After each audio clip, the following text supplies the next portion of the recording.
fixing cars is costing more, forcing this car mechanic into some difficult decisions. The oil filters we were paying $5 for are now $10. The air filters that we were paying $30 are now $50, and we have to pass that on, unfortunately. I can't absorb that.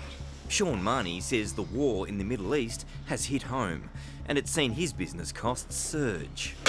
It was probably 2.5 weeks ago when my oil rep came past and started telling me that prices were going up across the board. Official figures highlight the recent spike in prices.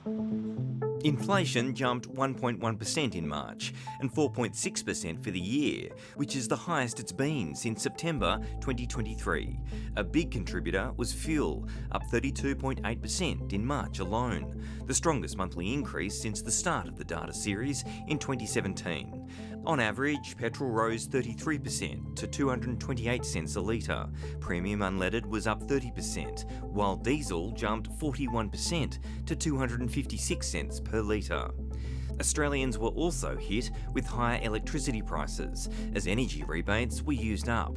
Rents rose and the cost of building new homes went up as builders passed on higher labour and material costs to customers. We do understand that people are under pressure. That's why we cut the fuel excise. That's why we're providing cost of living help. That's why we're providing additional tax cuts. The cost of fuel has been falling since the excise was halved and isn't included in the latest inflation figures, but it's only in place for 3 months. We do need obviously the war to end and end permanently. That is the first and most critical thing. And then we are obviously hoping that prices will get back to those pre-war levels, but it may take some months. The government warns the inflation pain may get worse. This war could drive inflation up even higher before it comes back down again. That's hard to hear for some Australians already cutting back. We have a diesel, so we very rarely use it now. I'm a cyclist, I use my bike all the time. We can't go on meals, we can't go out on dates, we can't go on anything like that because of the prices of everything these days. Even the Reserve Bank's preferred measure of inflation, the underlying rate, is still above its target band of between 2 and 3%. It's more bad news for millions of households, with the central bank widely expected to hike interest rates next week. That'll probably be the last hike by the RBA, but the longer this conflict in Iran goes on, the more likely more rate hikes are needed. But those higher interest rates will hit households already under the pump. We think there's a risk that Australia could tip into a recession, but it's not our central case. Our central case is we see 1 quarter of contraction in GDP, and we see that because we think that high inflation, higher costs of living, higher fuel costs are going to see the consumer pull back quite sharply in the second quarter. And the anger for some is building, with seemingly endless cost of living pressures. We get penalised as mortgage holders because the RBA suddenly wants to smack the 30% of Australians who have mortgages as the get out of jail free card for inflation. A further squeeze for already stretched households.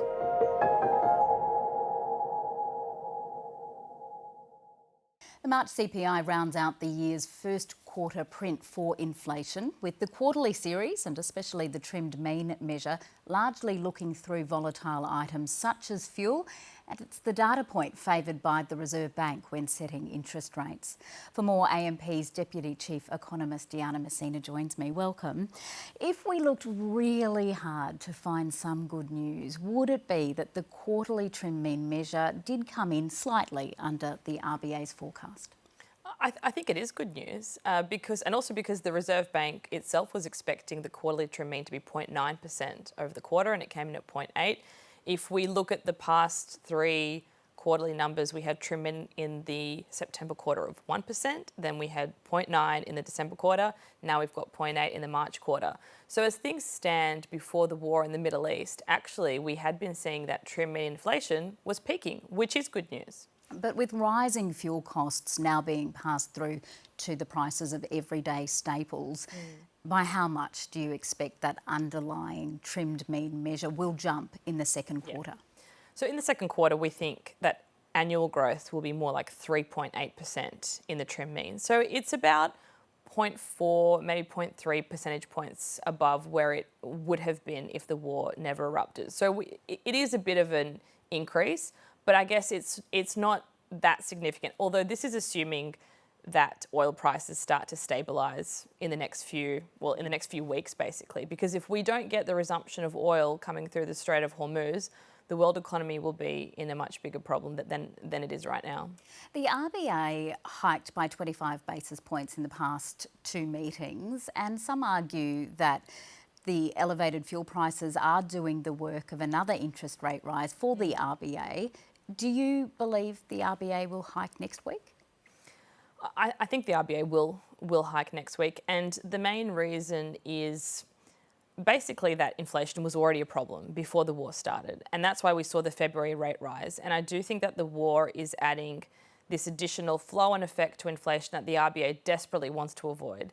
It does have a bit of PTSD after the COVID pandemic, when what was initially a supply shock and meant to be transitory started becoming a much more permanent structural increase in inflation. We've seen inflation expectations increase. The RBA is worried that they may get unanchored. We're not there yet, but this is a concern.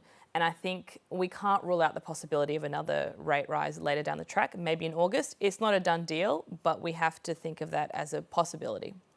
So if the RBA does hike once or twice, with consumer sentiment dropping, business confidence plummeting, and house prices in the major capitals starting to decline, does it look as though the RBA is or has decided it needs a downturn to get inflation under control?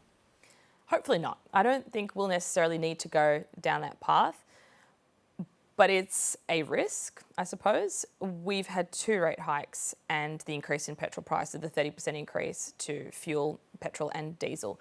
So for the average consumer with a mortgage in Australia, it's about a $300 hit a month in extra payments. Now that is a sizable hit to consumers. Consumer spending is going to soften, but hopefully it doesn't soften too much that it's going to cause a bigger downturn in the economy. A recession or a significant growth downturn in Australia is not our base case right now. However, if oil prices remain over $100 a barrel, which is basically doubling from where they were before the war, then that could be a possibility.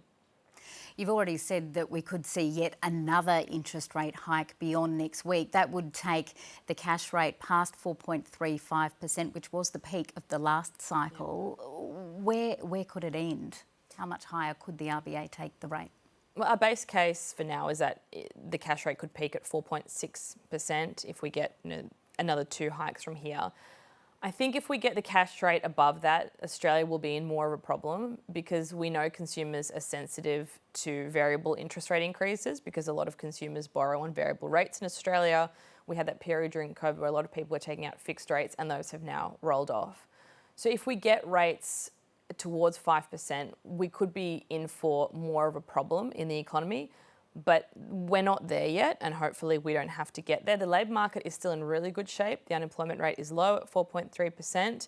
That is a good source of strength for consumers. And also we've had all these positive wealth effects because home prices and asset price inflation has been strong. So that's another positive for consumer spending too. Okay, thanks for coming in, Deanna Messina. Thanks, Kirsten.